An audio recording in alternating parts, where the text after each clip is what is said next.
Iglesia, la vid verdadera, Ministerio Ebenecer, Antigua Guatemala. Se complace en presentar su programa, La Biblia, fiel y verdadera.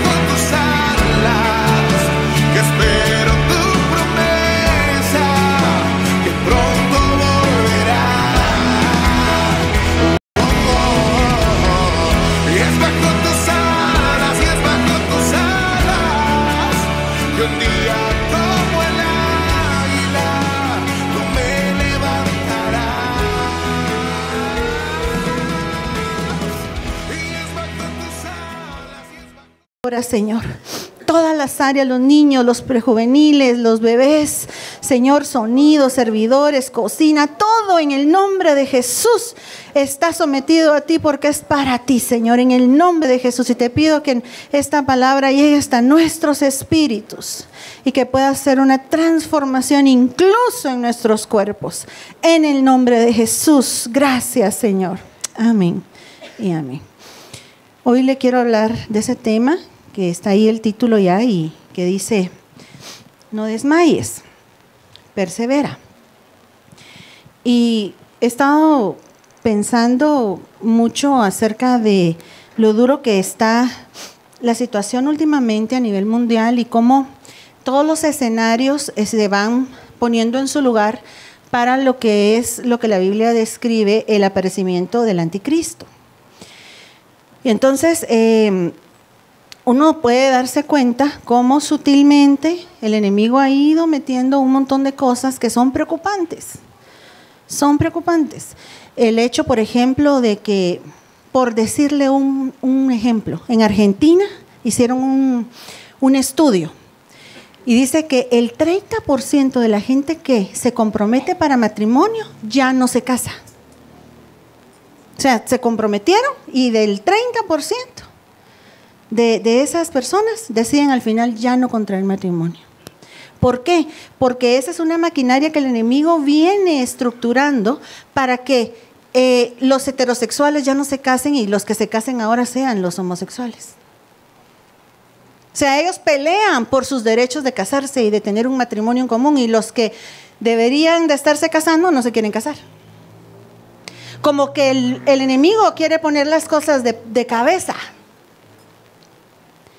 Y todo este movimiento se ha estado dando, nos demos cuenta o no, nos asombre o no, nos caigamos en la cuenta o no, pero nos percatemos o no, esa ha estado pasando. En sociedades en donde se volvió inmoral darle de comer a los bebés.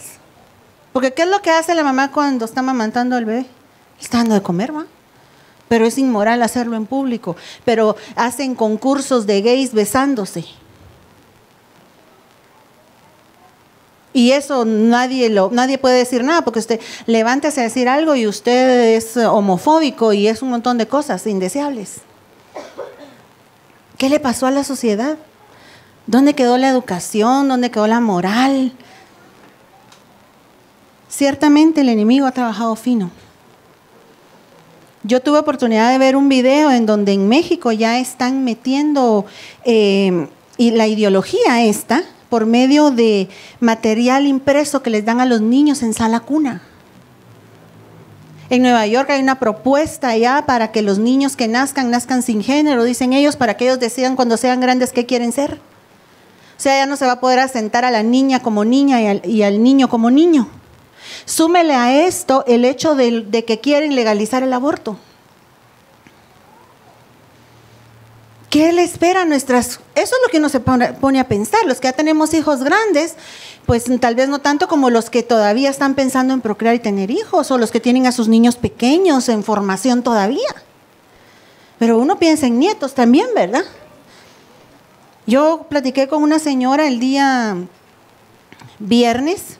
Ella es cristiana, pero no asiste a ninguna de nuestras congregaciones. Y ella me decía, mi hijo está por casarse y él y la que va a ser su esposa no quieren tener familia. Tienen miedo de tener familia, de traer hijos a este sistema que se corrompió tanto. Y sabe que eso es lo que quiere el enemigo. Si hay abortos, si se casan entre homosexuales y si los heterosexuales no quieren tener hijos, se acabó la semilla humana. Ese es el plan que está detrás de todo esto. Acabar con la humanidad. Que ya no nos reproduzcamos. Porque 2 mujeres no van a tener un bebé, ¿va? Y 2 hombres tampoco. Entonces yo estaba pensando en todas estas cosas y cómo esto, a los que sí le ponemos atención a usted, yo sé que eso le preocupa, que usted lo ha meditado. Súmele lo del calentamiento global, la contaminación, que dicen que al 2030 ya quieren tener erradicado por completo el plástico en todos lados, que la contaminación que tenemos es masiva. No que tenga impuesto de IVA, sino que es masiva. Entonces todas esas cosas empiezan como a abrumarnos, a preocuparnos. Y ciertamente dice la Escritura en Efesios 5, de estos versos 15 al 17, mira pues con diligencia cómo tú andas, no como necio, sino que debes andar como sabio. Mira, nos dice el Señor, aprovecha bien el tiempo. ¿Por qué? Porque los días son malos. Por tanto, mira, no seas insensato. Entiende, dice, cuál es la voluntad del Señor. Entonces Dios nos está llamando hoy a eso. Dios nos está diciendo, frenemos un momentito, paren, deténganse, paren el carro, vamos ahí, quédense. Les quiero hablar. Les quiero decir que yo sé que los días son malos. Eso no se ha escapado de la vista de Dios, Él ya se dio cuenta. Lo que pasa es que nosotros se nos olvidó que nosotros teníamos que estar preparados para el incremento de la maldad y de la iniquidad. Si usted lee en Mateo 24, 12, en estas 2 versiones que le estoy poniendo aquí, dice que se tiene que multiplicar la maldad y se tiene que multiplicar la iniquidad.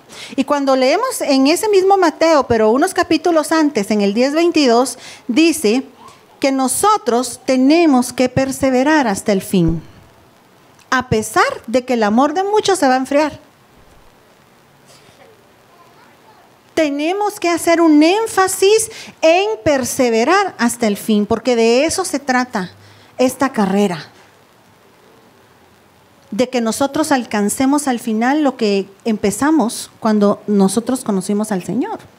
Alguien decía que no se trata tanto de llegar, sino de permanecer. Digamos, cuando la gente va a escalar el volcán y meten en esa su mochila todo lo que meten. Y quizás nosotros, haciendo una analogía, podría ser que al empezar nuestro caminar en Cristo, tomamos esa mochila y metimos amor, metimos fe, metimos muchas cosas, pero la pregunta es si cuando lleguemos a la cima, todavía vamos a tener todos los elementos que metimos en la mochila. Si todavía va a permanecer la fe, si todavía va a permanecer el amor, porque el amor de la gente se va a enfriar a causa de todo esto, porque lo que el enemigo quiere es distraernos. Y déjeme decirle que tiene unos métodos muy buenos. Porque si usted no está distraído por todo lo que está pasando en el mundo, pues él viene y lo que hace es que lo mete a usted en un buen problema personal y uno entonces pierde la visión de qué es lo que Dios quiere.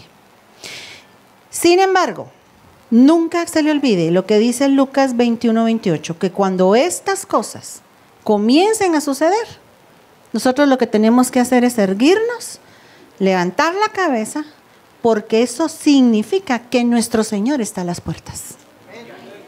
Sí, porque mire, pues el púlpito no es para dar malas nuevas. El púlpito es para dar buenas nuevas. Y yo te empecé poniendo un panorama de cómo están las cosas, porque tampoco nos vamos a mentir a nosotros mismos y nos vamos a engañar. Pero el Señor dice, ustedes alégrense, porque su redención está cerca.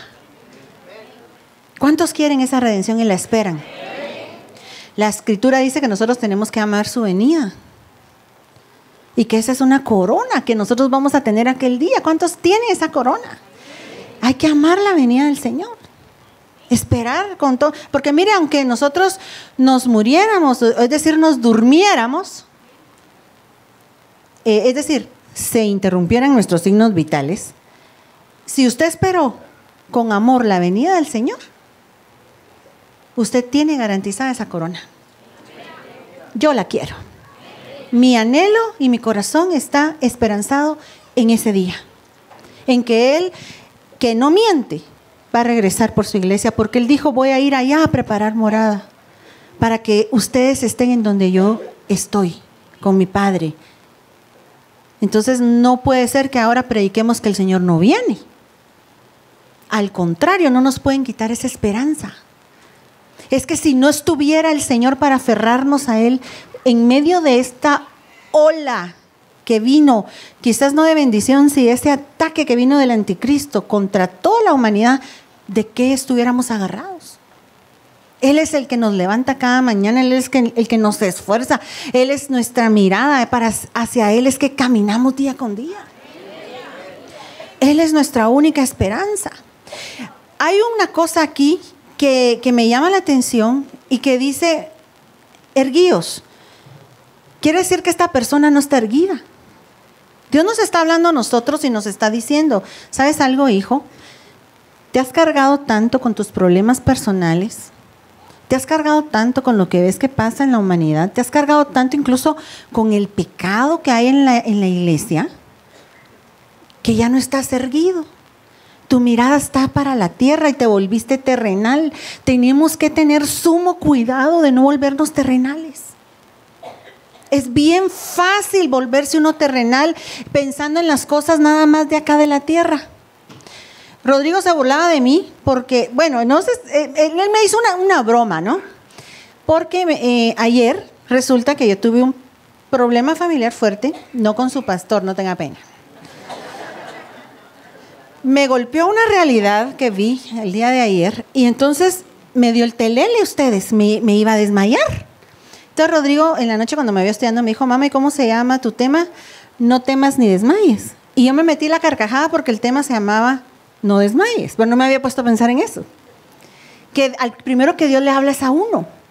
Por eso es que la espada tiene doble filo, porque lo está cortando a usted, pero créame que a mí ya me cortó antes. Porque qué fácil es por un problema personal uno dejar de enfocarse en lo que está ahí arriba. Y es cierto, nosotros tenemos que tener los pies sobre la tierra, porque si no tampoco uno no come, ¿va, hermanos?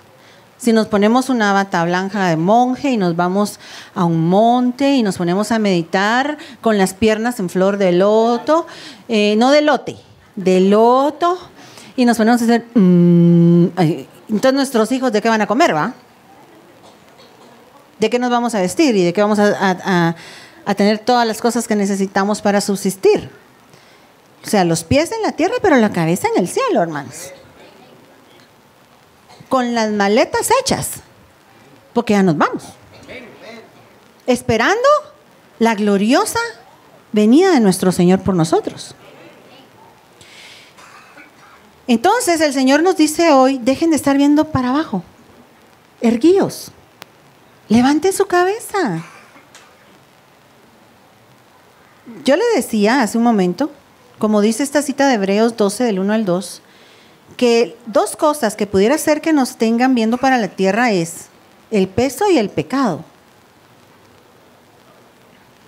Mirad por vosotros mismos, dice, para que no perdáis el fruto de vuestro trabajo. ¿Cuántos aquí han trabajado en la obra de Dios? Todos somos colaboradores, ¿verdad? Y llevar la carga al ministerio. Y el que no está sirviendo, yo le invito a que lo haga. Y entre todos, sabemos que vamos a ser galardonados por el Señor un día. Porque nuestro trabajo en la obra, dice la Escritura, no es en vano. Porque Dios no se olvida de esa labor que nosotros hacemos por los santos, sirviéndolos. Entonces hay galardón para ti por tu servicio y para mí también. Y el Señor nos dice en esta cita que nosotros tenemos que tener cuidado de no perder el fruto de ese trabajo que hicimos. Es que no está la cita que quiero todavía, se la voy a poner. Mire. Mira por ti mismo para que no pierdas el fruto de tu trabajo, sino que recibas galardón completo. Porque el que se extravía y no persevera en la doctrina de Cristo no tiene a Dios. Aquí me adelanté un poquito en el tema, me voy a regresar al slide anterior. Ahí está. Entonces, peso y pecado, que según la Biblia es fácil. Miren, el enemigo lo conoce a uno. Yo oí una prédica de un siervo de Dios, de un apóstol, que él se dedica a lo que es la liberación espiritual y la guerra y la batalla espiritual, y él explicaba que hay unos espíritus que se llaman espíritus familiares, que son de parte de Satanás. Estos espíritus, su labor no es otra que llevar una bitácora de la vida de cada uno de nosotros. Desde que la persona va a nacer, se le asigna un espíritu, y este espíritu no pelea contra uno, no hace la guerra contra uno, sino que lo que hace es que lleva una bitácora tuya, y por eso se llama espíritu familiar, porque estudia tus ancestros también. Entonces este espíritu está siempre anotando toda tu conducta. Tal cosa lo deprime, tal cosa lo irrita, tal cosa lo desanima. Eso se vuelve después una estrategia de guerra para el enemigo. Cuando tú te vuelves poderoso en Dios, el enemigo manda de traer aquella bitácora y dice: quiero ver con qué me puedo traer a este que me está causando estragos en el reino de las tinieblas. Y entonces el enemigo va a enviar sobre nosotros aquello que más nos afecta. Pero ahí es donde nosotros tenemos que caminar por fe. Pero eso me lo estoy diciendo a mí también. Porque a veces la fe flaquea cuando uno mira la realidad. Pero como no andamos por vista, sino por fe. Por eso es tan importante la doctrina de la que le estaba hablando hace un ratito, porque esa es la que va a alimentar tu fe. ¿Verdad que sí? Entonces, dice aquí: despójate de todo peso y de todo pecado. Peso y pecado no es lo mismo. Hay cosas que me cargan que no es que yo esté en pecado. El pecado es cuando dejo de tener fe, ¿verdad? Pero hay cosas que en la vida nos cargan, hermanos. Pero también hay gente que está en pecado y que ese pecado los tiene viendo hacia el piso y se volvieron cristianos terrenales. Y corramos. Entonces vamos en una carrera. ¿Cuántos dicen amén? Ahora yo le quiero contar que esta carrera, como dice ahí, que es una carrera que hay que correr con paciencia. ¿Ya leyó? Corramos con paciencia la carrera. No es una carrera de velocidad. Es una carrera de resistencia. Y hoy yo te estoy hablando de la perseverancia. Entonces se trata de que lleguemos hasta el final. Que nos despojemos de lo que nos hace ver hacia la tierra, de lo que pesa, del pecado, que nos quitemos eso de encima y que sigamos corriendo esta carrera de perseverancia. Pero ¿cómo hago para deshacerme del pecado que me asedia tan fácilmente, como dice ahí? ¿Cómo hago para deshacerme de lo que me trae abajo tan fácilmente, de ese peso que me carga tan fácilmente? Pues poniendo los ojos en Jesús, el consumador de la fe, el autor y consumador de la fe. Puestos los ojos en Jesús, el autor y consumador de la fe, quien por el gozo puesto delante de él soportó la cruz, menospreciando la vergüenza, y se ha sentado a la diestra del trono de Dios. En la Biblia al día dice: corramos con perseverancia. Recalcando lo que te acabo de decir. Entonces, ¿cómo vamos a hacer nosotros para poder despojarnos de todo peso, de todo pecado? Viendo al Señor e imitando su ejemplo. Porque Él, teniendo frente a Él la cruz, no miraba la cruz.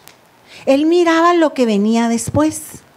Dice que Él, por gozo, soportó la cruz. Dígame, ¿en qué momento el Señor se gozó en la cruz? Pero Él estaba gozoso. Porque Él estaba viendo el fruto que somos nosotros. Que ese grano iba a caer a tierra, iba a morir. Y nosotros, sus hijos, nos hemos multiplicado por millones. Entonces Él, a quien tenía enfrente, era a ti. Ese era el gozo que Él sentía cuando te miraba a ti por delante. nosotros no tenemos que fijar nuestra vista en lo que está pasando aquí ahorita, porque es a través de muchas tribulaciones que vamos a entrar al reino de los cielos. Nosotros lo que tenemos que ver es que vamos a entrar al reino de los cielos. No solo lo vamos a ver, no solo vamos a entrar, la Biblia nos ofrece que lo podemos heredar si cumplimos a cabalidad lo que Dios nos pide. Entonces, ¿en qué tengo que perseverar?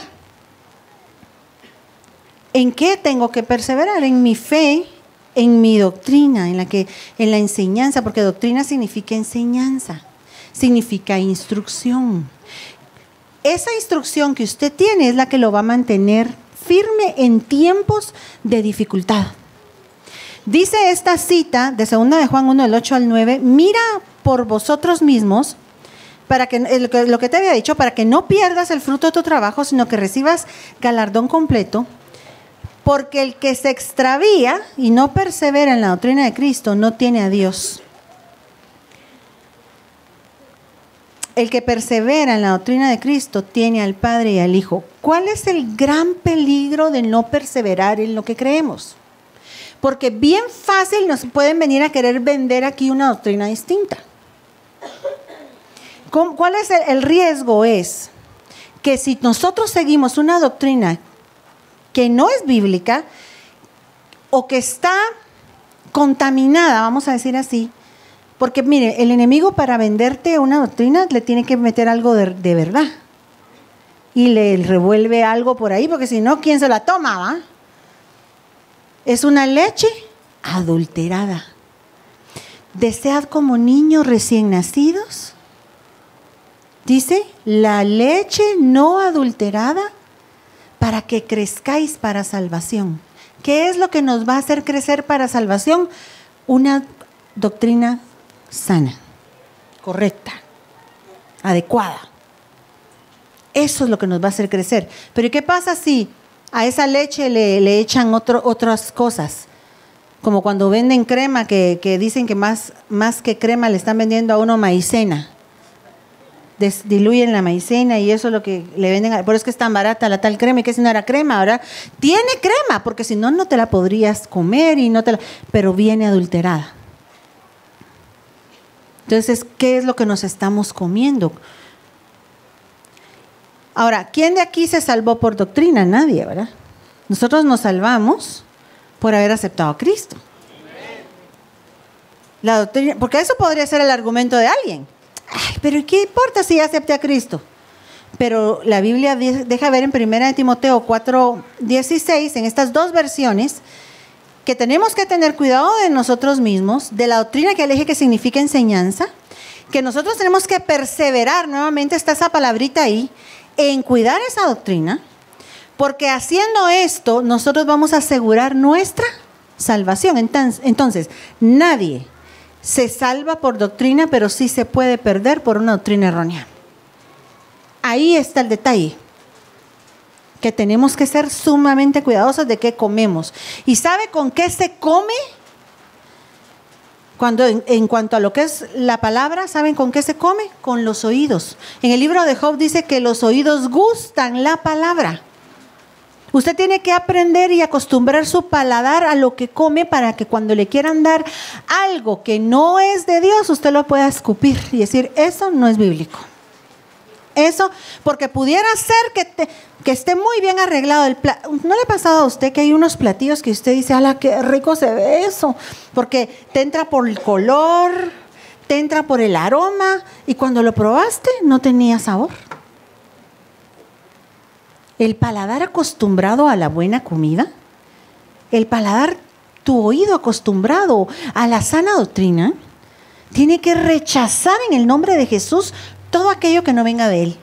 Aunque tenga un aspecto que tú digas al principio, pareciera que es, pero el Espíritu me da testimonio que no es. Espíritu, explícame, ¿qué está pasando?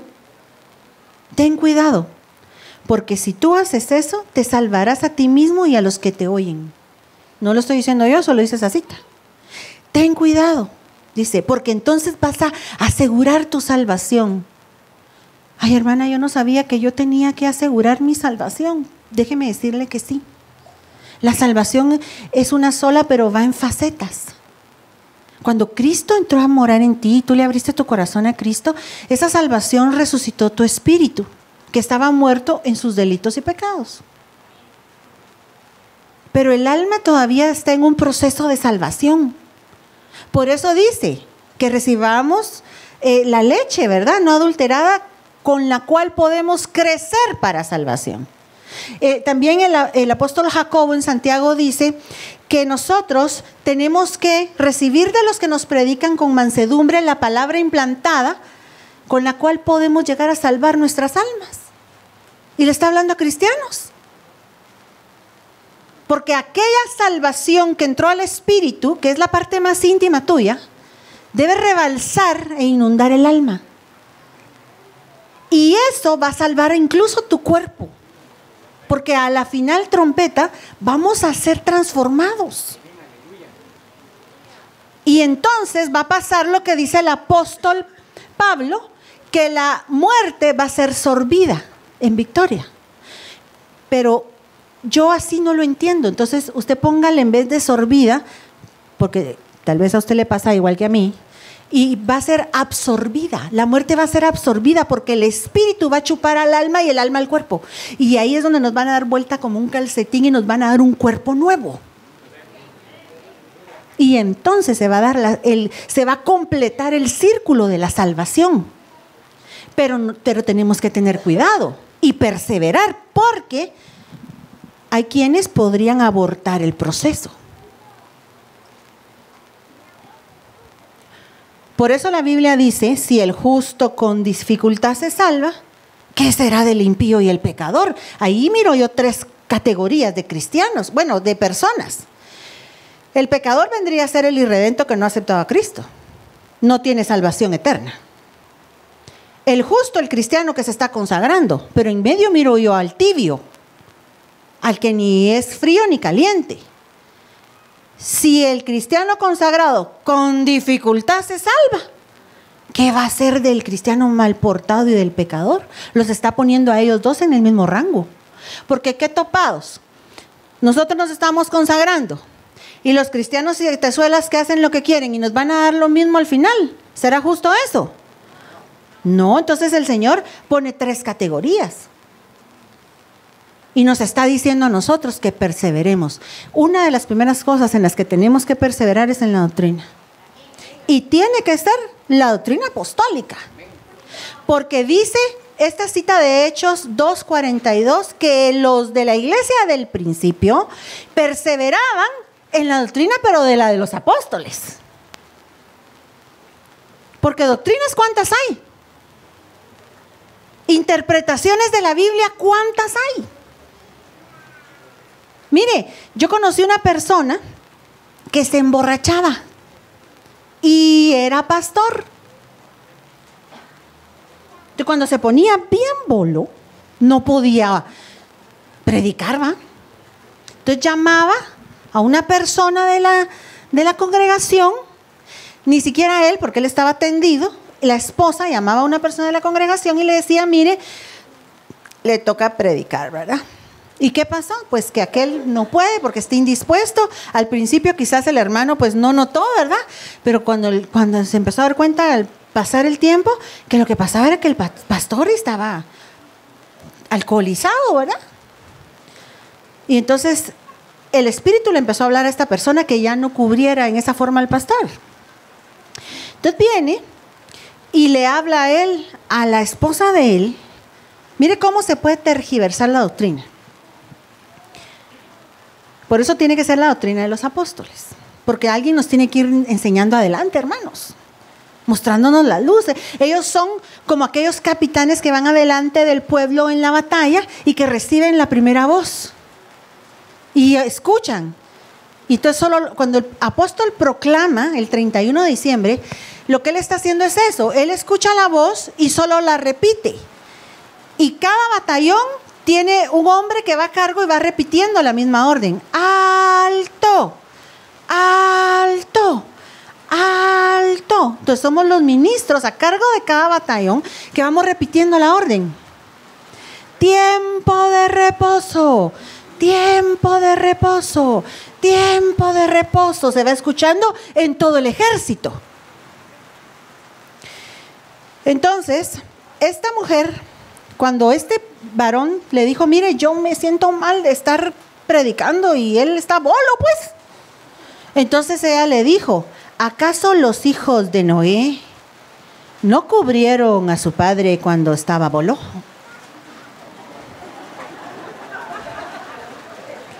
Ah, qué bonito agarrar la Biblia para eso, pero nosotros no podemos agarrar un texto y ponerlo de pretexto sin haber leído el contexto. Porque la Biblia dice que no nos embriaguemos, sino que más bien seamos llenos del Espíritu Santo. Entonces, ahí se desarma. Pero bien que te destantea, ¿va? Ay, pero sí es cierto, ¿va? Los otros agarraron un amante y lo cubrieron.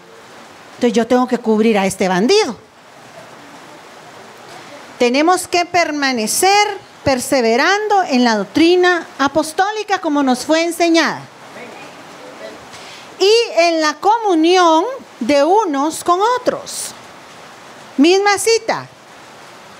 Perseveraban en la comunión unos con otros. Y aquí se vuelve un poquito difícil la cosa, porque nosotros nos gusta la comunión con Dios. Sabemos bíblicamente que tenemos que tener comunión con el Padre, comunión con el Hijo y comunión con el Espíritu Santo, por esas citas que están ahí que le acabo de poner. Nuestra comunión es con el Padre y con el Hijo Jesucristo, y la comunión con el Espíritu Santo sea con todos vosotros. Pero cuando hablamos de la comunión con los hermanos, la cosa se pone un poquito difícil, porque la unidad incomoda. Cuando Moisés se llevó a su esposa y a sus hijos a visitar a su familia a la tierra de Egipto, él habla con su suegro y le dice, mira, yo necesito regresar con mis hermanos, mi familia está radicada allá en Egipto. Entonces él toma un asno y monta a su esposa y a sus 2 hijos en el asno y emprenden su camino. Dígame usted, ¿cómo sería ese viajecito por el desierto en asno? 3 personas montadas en el mismo asno.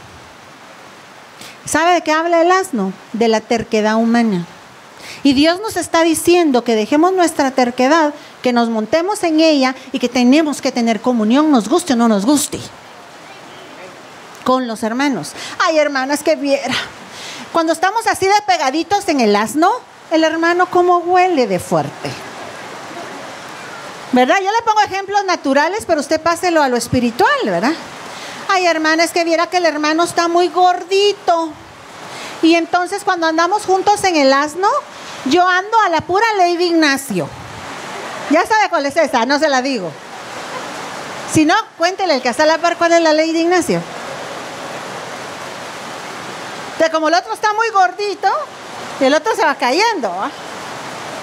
Sí, la unión puede ser incómoda, pero resulta que nosotros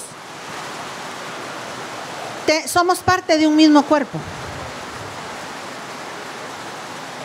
Cuando yo rechazo a otro miembro del cuerpo, es como que me estuviera enojando con una partícula de mi mismo cuerpo, porque todos somos el cuerpo de Cristo y todos necesarios, porque hasta la uña sirve para rascarse, ¿va, hermanos? Más cuando es entre los dedos de los pies. Qué útil es la uña, porque alguien podrá decir, ¿y para qué las uñas? Pero hasta las uñas, que a veces están filosas y lastiman, son necesarias dentro del cuerpo de Cristo. Tenemos que aprender a tener comunión unos con otros. Aparte de tener, y por cierto, tampoco descuidar la comunión con el Espíritu Santo, con el Padre y con el Hijo.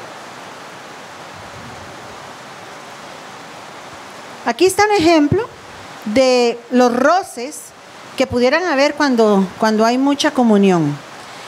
En la Biblia, sentarnos a la mesa con alguien implica tener comunión con esa persona. Cuando usted se está sentando a la mesa con alguien, está teniendo comunión con esa persona. Fíjese que la palabra comunión, que viene del griego koinonía, quiere decir ayuda, compañerismo, contribución, comunicación, ofrenda y participación. En otras palabras, hacerse uno común con la otra persona. Que si esa persona lo que necesita es una contribución, dársela. Que si lo que necesita es una ofrenda, proveérsela. Que si lo que necesita es compañerismo, pues serle compañero. Y si lo que quiere es una ayuda, pues serle de ayuda. Y si lo único que quiere de ti es que participes con él, pues que participes. Todo eso significa koinonía. ¿Y sabe dónde se da eso en realidad? Cuando uno trabaja en la cafetería. ¿Cuántos saben eso? La cafetería es la lija 36 de aquí de la iglesia, ¿verdad? Ahí es donde sale a relucir quién es uno, cómo es uno y cómo son los hermanitos de alrededor. En aquellos días, dice Hechos 6:1, como crecía el número de los discípulos, hubo murmuración de los griegos contra los hebreos de que las viudas de aquellos eran desatendidas en la distribución diaria. La primer queja que hubo fue en la cocina. Entonces nosotros tenemos que entender que aún la cafetería es de bendición para nosotros. Porque ahí va a aflorar quiénes somos, cómo pensamos. Aparte de que se le está brindando un servicio al cuerpo de Cristo.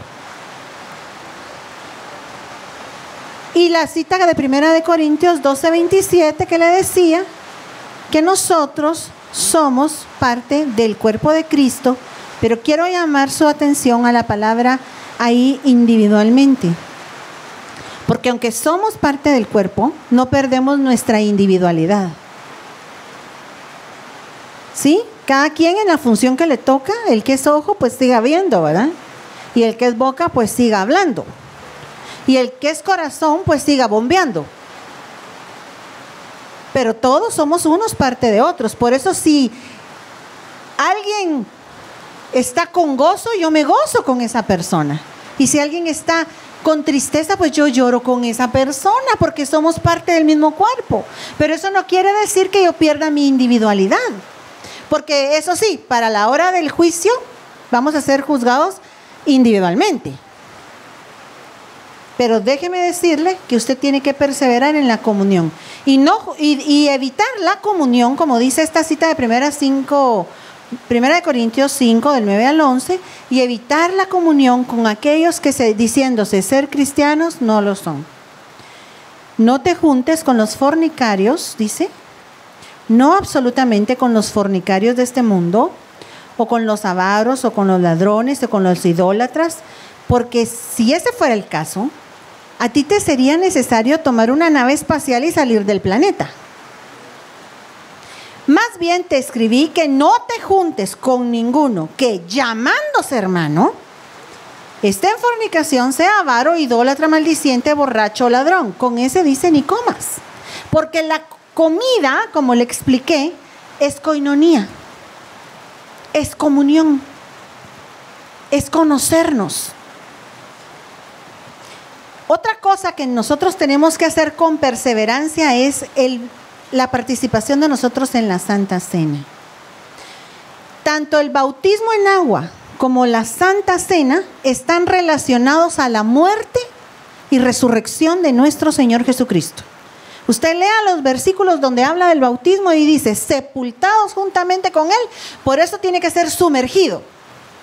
Bautizar significa sumergir en un líquido. No rociar, sumergir. Por eso si usted no está bautizado, le urge hacerlo. Sumergirse. Es que a mí me bautizaron de bebé, sí, pero no te sumergieron. Es sepultado juntamente con Cristo para salir a novedad de vida. Otra cosa que la Biblia dice, el que creyere y fuere bautizado será salvo. ¿Y en qué creía ese bebé cuando lo bautizaron? Déjeme que le pregunte. Pongámonos a pensar. Entonces es necesario bautizarse. El Señor nos da estas dos ordenanzas. Esas no nos las podemos librar ninguno de nosotros. El bautismo en agua, así como se lo expliqué, y la Santa Cena. La Santa Cena también ministra muerte y vida porque el pan y la sangre, morir a uno mismo y resucitar en Cristo. Sin estos dos no hay resurrección. Amén. Sin estos dos no hay resurrección. El primero es como que fuera el enganche, el bautismo en agua. Y la Santa Cena es como que fueran los pagos mensuales. Tenemos que completar y no podemos, por eso mire, no falte a los servicios de Santa Cena. No falte, no deje de tener comunión con los hermanos. Me regresé al punto anterior, ¿verdad?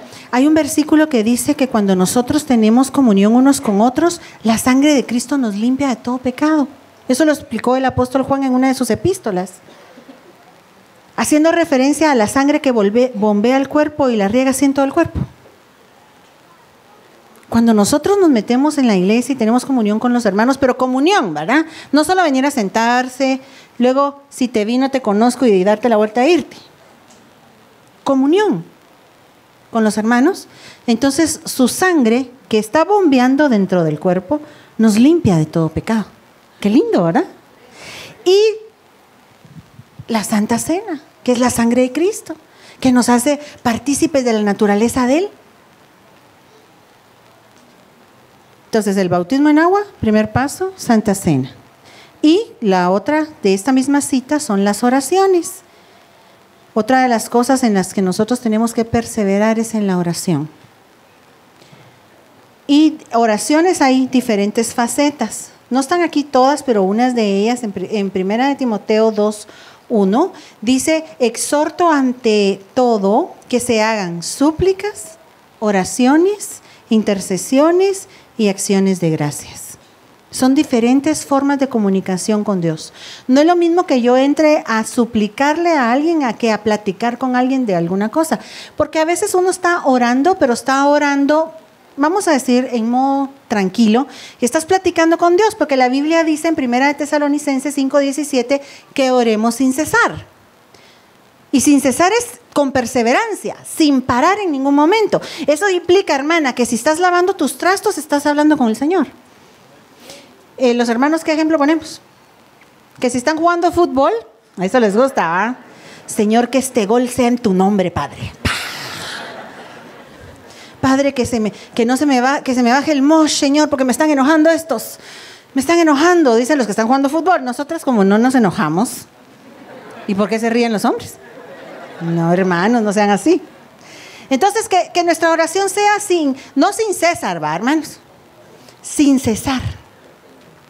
Que sea constante.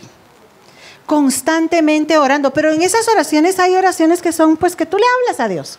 Y le dices, Señor, ala, por este año, el año pasado, ¿te recuerdas, Padre? Y te pones a platicar con Dios.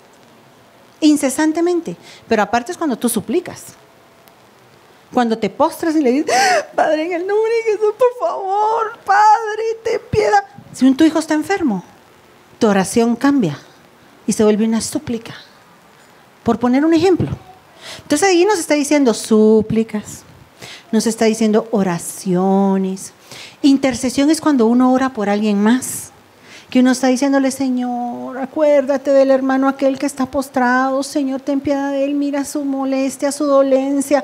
Señor, acuérdate de aquel hermano que está en cárcel. O aunque no sean hermanos, ¿verdad? Pero que uno está intercediendo por otros. Aún por los animalitos, por la naturaleza.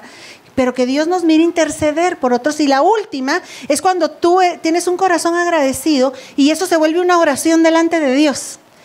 Que te sentás cansado después de un día de trabajo delante de tu plato de frijoles, con tus tortillas bien calientes, con un poco de chile, cafecito que humea, y le dices, ay, gracias Señor, hasta aquí me ayudaste hoy.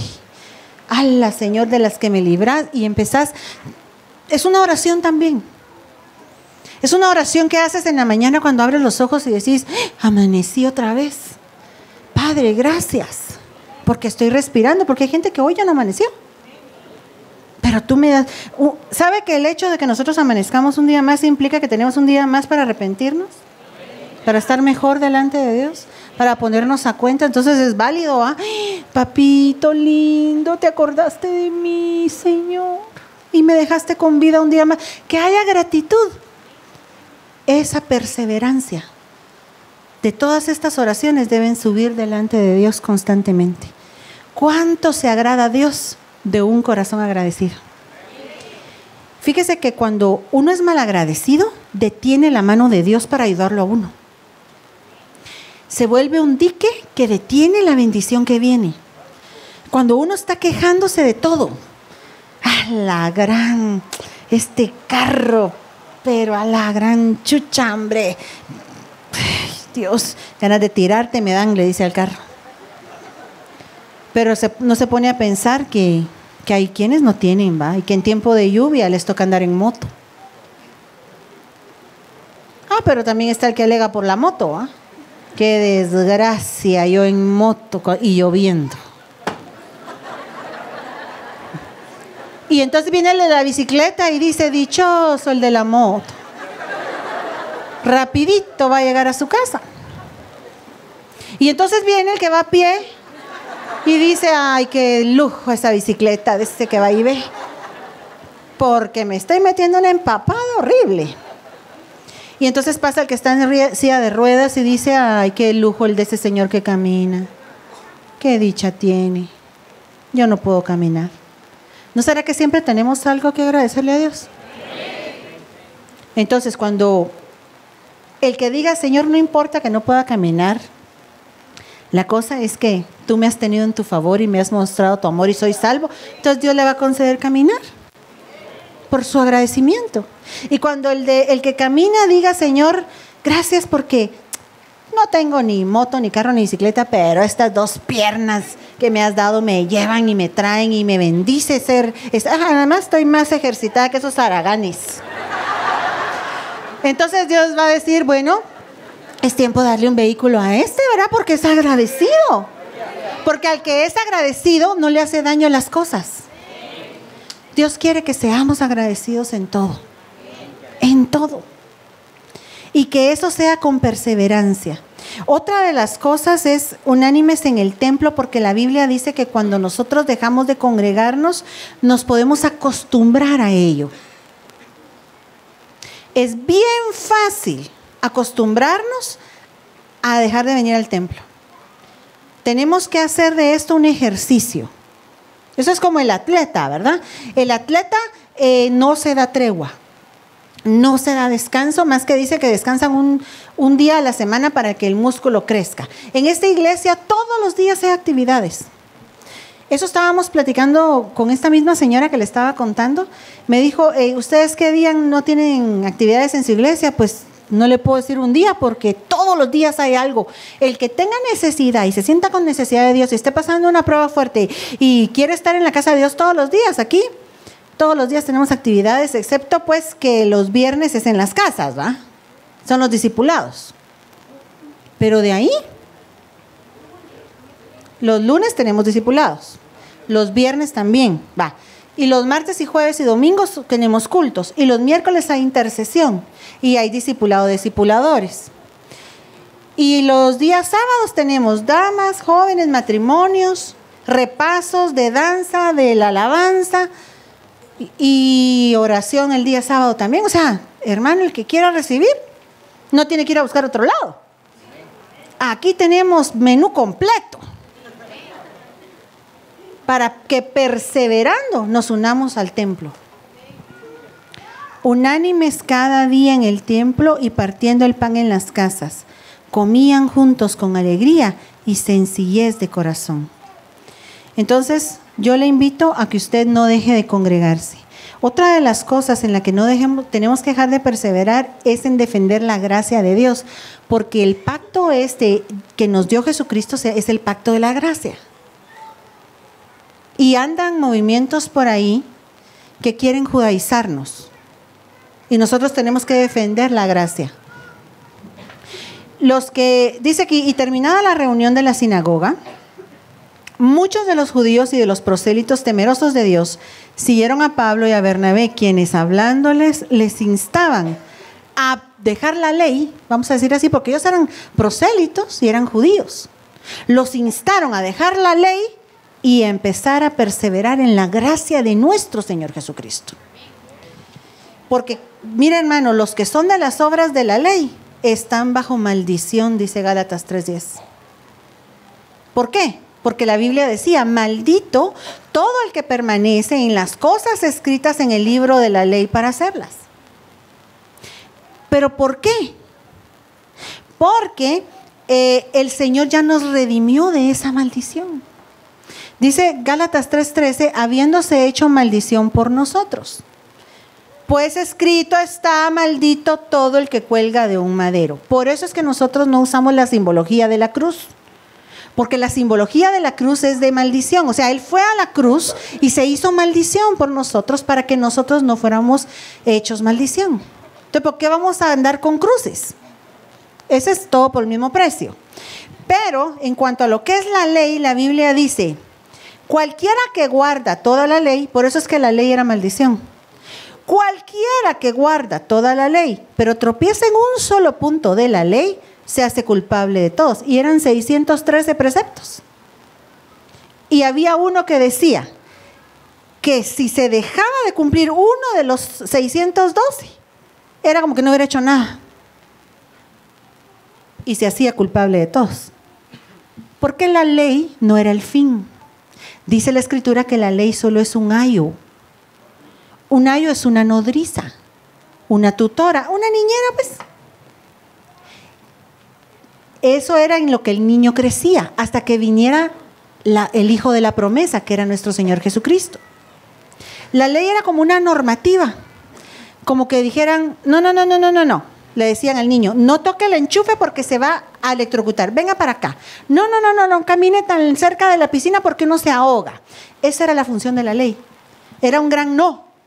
No hagas esto, no hagas el otro, no hagas aquello. Pero ahora tenemos esa ley escrita en nuestros corazones. Y esa ley nos la recuerda el Espíritu Santo. Esa es la ley de la libertad que tenemos ahora. La ley del Espíritu que nos dice, hija, no vayas a esa reunión. No te va a ir bien, no es de Dios, dijo una hermana, ¿verdad? Y el Espíritu es el que te va diciendo qué hacer. Y a veces pareciera que nos dice cosas descabelladas. Como que tú dijeras, pero si eso parece algo bueno, ¿por qué no me dejas hacerlo? Pero hay algo atrás.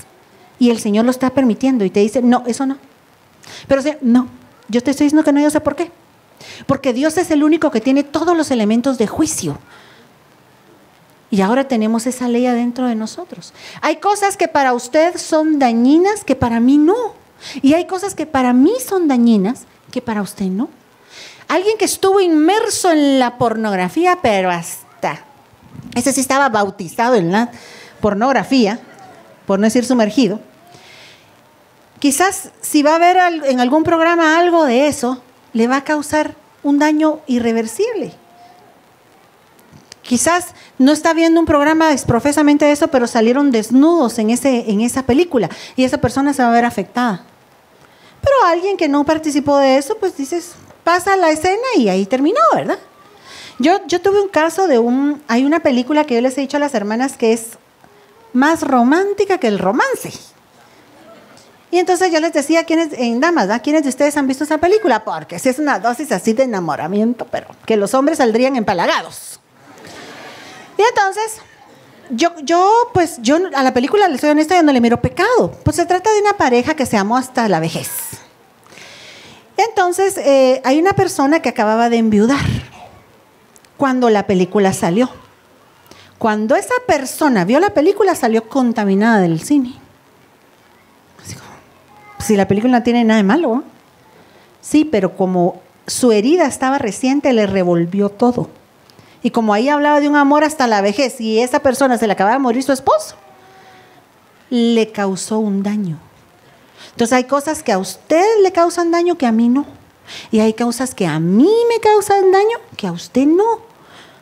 Porque es por cuestión de conciencia, dice la Escritura. Según la conciencia de cada quien. Conciencia significa conocimiento. Según tu conocimiento íntimo o directo con las cosas, a ti te va a causar una molestia y a mí otra. Por eso es que tenemos que tener la ley del Espíritu. Para que Él nos diga, a ti sí te voy a dar permiso de esto, a ti no. Por eso es que usted mira cristianos que pecan, como dice mi esposo, de a gorila, y pecan y pecan y pecan y no les pasa nada. Y ahí va el baboso atrás que dice, pues si este hermano peca, yo también, y ahí viene el leñazo en las puras nalguitas, ¿va? Porque Dios a uno le va a dar un trato y a otro le va a dar otro porque somos distintos. No podemos pretender nosotros querer salvarnos por la ley, porque el que eso hace, dice Gálatas 5:4, se desliga del Señor Jesucristo. Es que el fin de la ley es Cristo. Entonces, si yo siendo cristiano quiero regresar a la ley de los judíos, miren hermanos, sí, es bien fácil. Esa ley aplicaba a los que nacían en ese país, en ese pueblo. Y nosotros no somos. Pero es ahí donde empiezan ellos con sus trucos, ¿va? Así, pero todos los apellidos que terminan en EZ son judíos. Y también todos los empiezan. Yo conocí una persona que tocaba, en Ebenezer Zona 5 tocaba el cuerno, ¿cómo se llama? El shofar. Y entonces él practicaba en su casa. Turú, turú, turú.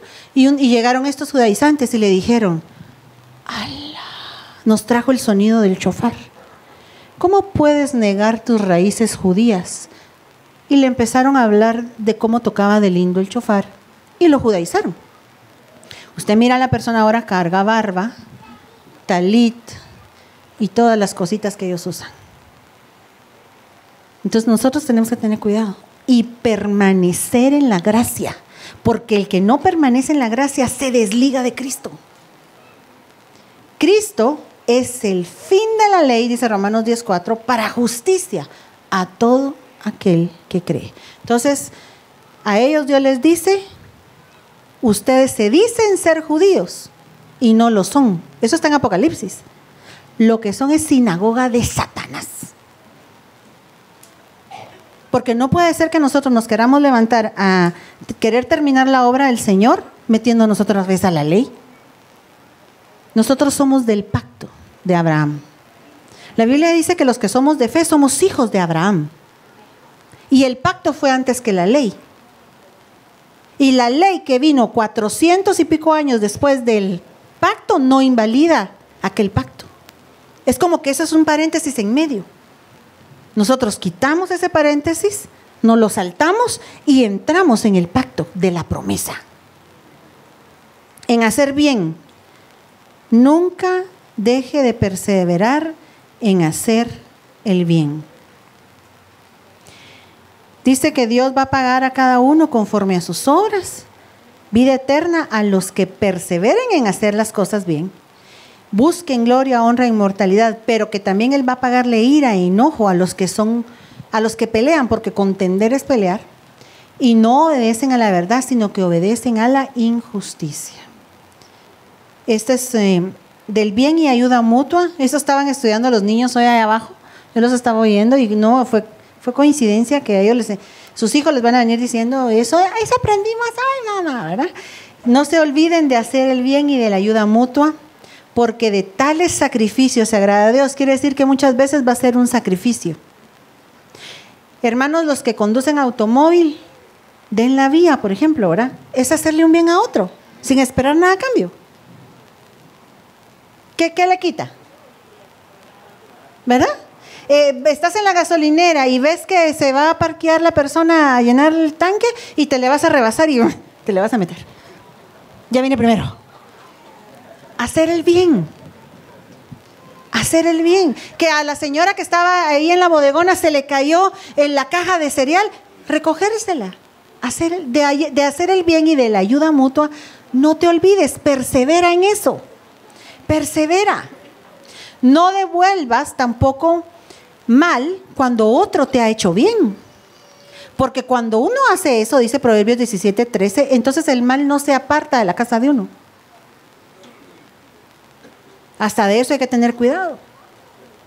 No se canse, pues, dice Gálatas 6:9, de hacer el bien, porque lo que usted siembre, eso va a cosechar.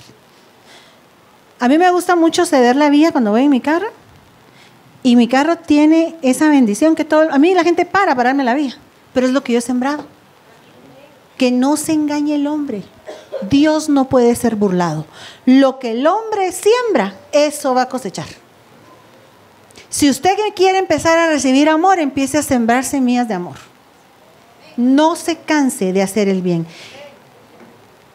Y durante el tiempo de la tentación, tampoco deje de perseverar.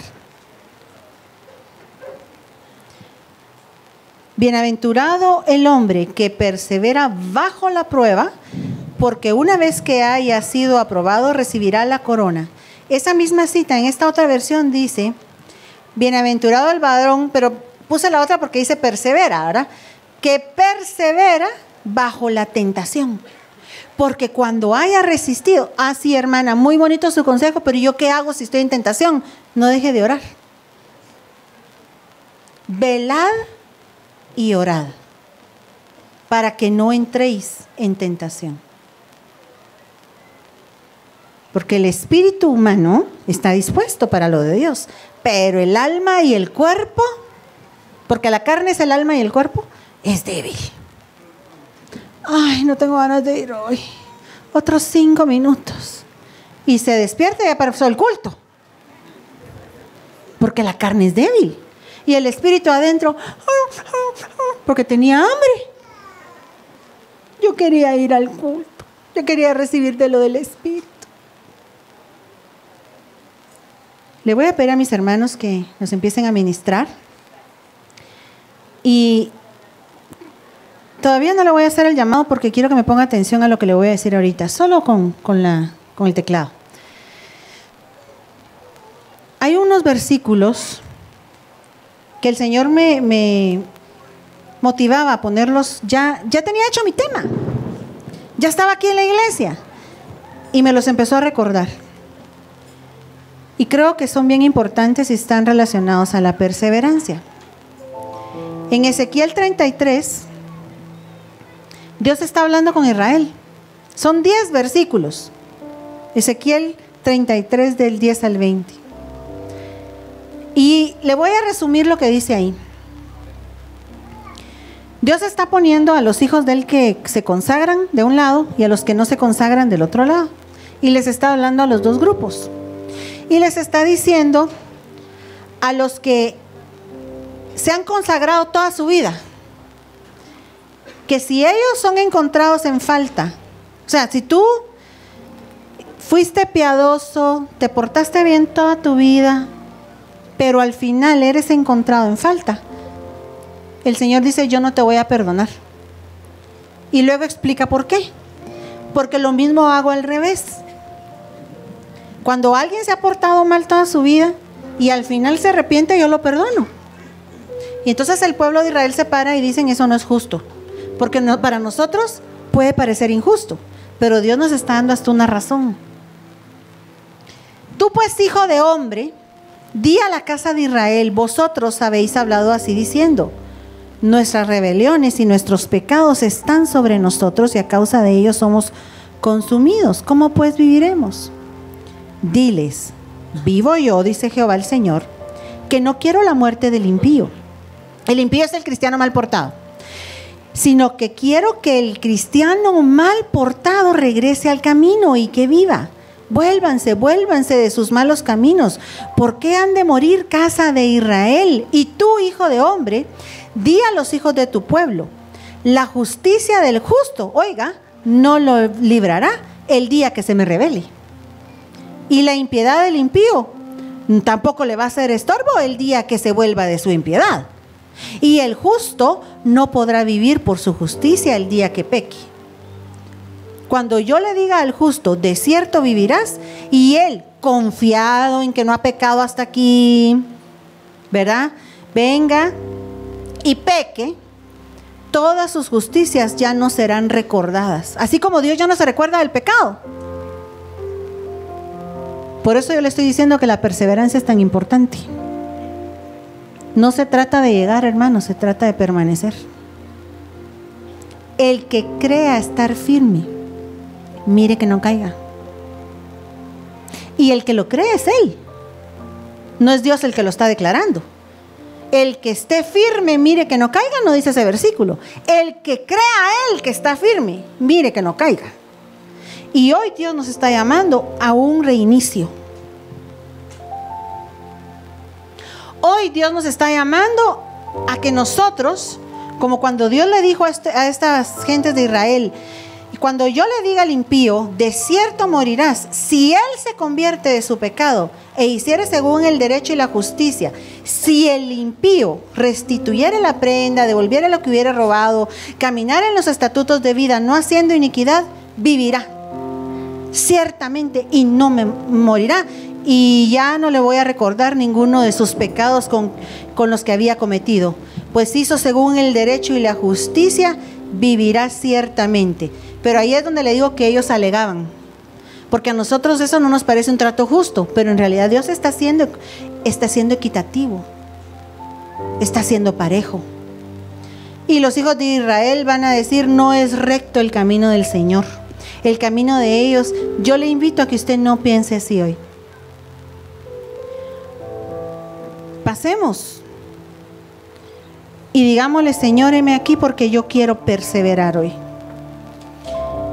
Si tú habías decaído en la perseverancia, yo te invito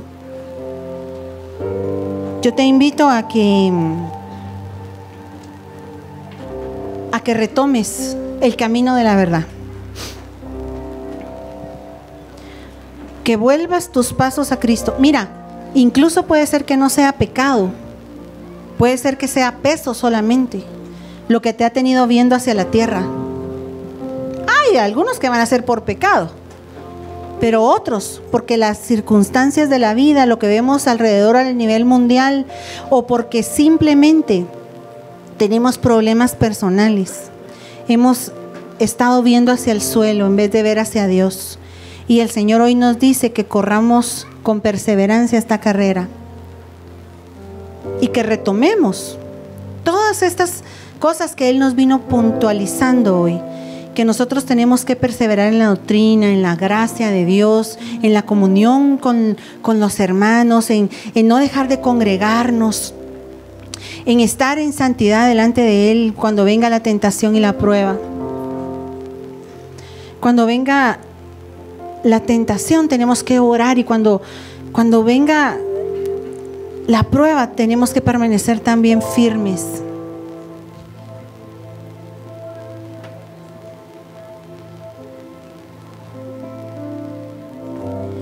Recuérdese que Él es nuestro modelo,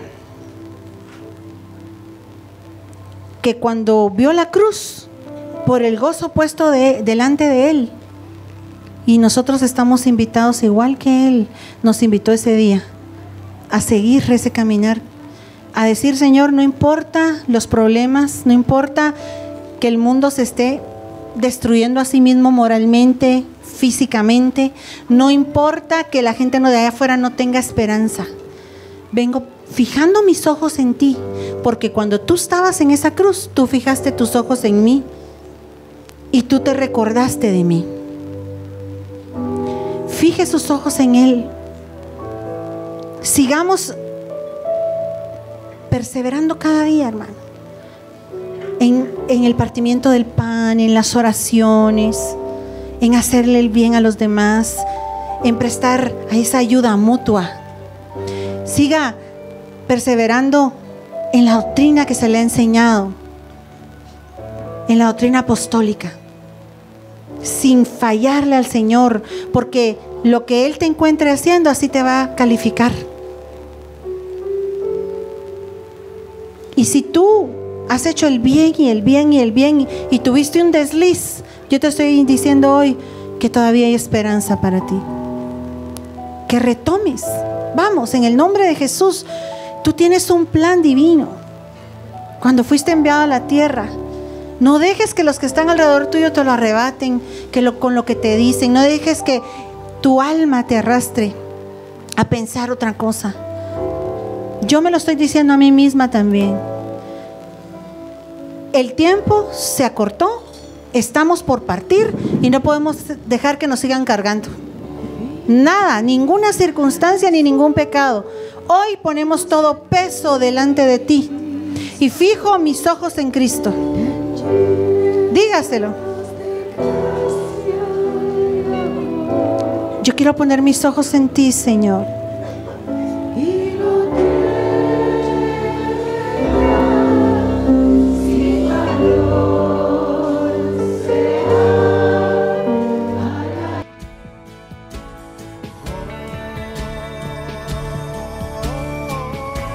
Iglesia, la vid verdadera. Ministerio Ebenecer, Antigua Guatemala. Presentó su programa, La Biblia, fiel y verdadera.